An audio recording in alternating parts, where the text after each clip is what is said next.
Of Ireland. I couldn't tell if it's Ireland or Northern Ireland. It's either of the two of them. The government would issue a warning that people should take care of themselves. The government would issue a warning that people should take care of themselves. The Met Office has issued a rare red weather warning for Northern Ireland and for parts of Scotland. Now that means there could be a threat to life, and it's all because of Storm Éowyn, which could bring winds of 100 miles an hour in parts. Let's take a bit of a closer look. You can see the areas affected. They include Edinburgh, Glasgow and Belfast. That's the red warning. There's also an amber warning here for wind over lots of Scotland and large parts of northern England as well. And the rest of the country, that's covered by a yellow weather warning. So all the colours are out. Our reporter Alan Jenkins is in that red zone for us in Port William. That's in southwest Scotland, where it's expected to be some of the worst weather tomorrow. Good evening to you, Alan. So I hope you're OK. I hope the conditions are all right at the moment. What are we looking at tomorrow? Yeah, it's set to be a difficult morning in Scotland and over the water in Northern Ireland. Dan, this red warning is very rare, but it's worth taking seriously. In fact, at 6 o'clock tonight, 4.7 million people in affected red warning areas will get a text message, an emergency message from the UK government with guidance. It'll sound like this.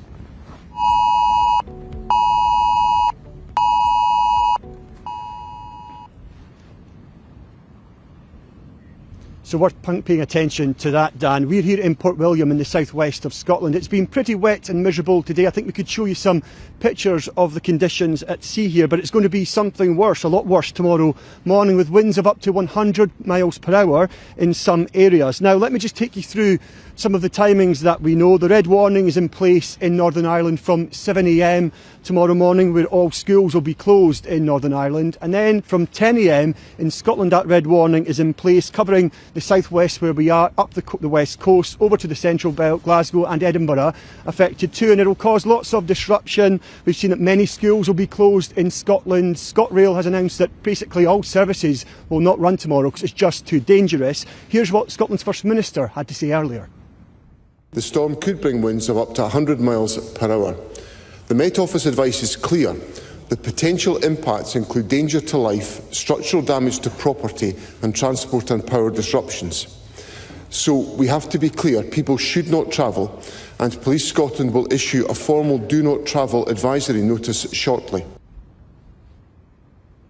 Yeah, police in Scotland have issued that notice. Also Northern Ireland, they're urging people not to travel. If you actually are out on the roads risking it, you'll see lots of debris, perhaps lots of trees that have been brought down. It's worth not risking it, Dan. Yeah, pretty sound advice. How have people been preparing then, Alan? Well, here they're pretty used to stormy weather being on the coast, Dan, but they're taking it seriously and they are preparing. We were filming with the volunteer lifeboat station earlier as they got sandbags ready for tomorrow. Because nobody should be on the water, their focus will hopefully be on helping people in the village here, and they're warning people to stay away from harbours. We'll be doing a patrol out in the Land Rover, sandbags to hand, because you never know what's going to happen, and certainly in other areas, at different states of the tide, it's going to hit at different points. So it's a general rule. It's great to see images of big waves coming over walls on Facebook and Instagram, but it's extremely dangerous to go out there and take the photographs like that.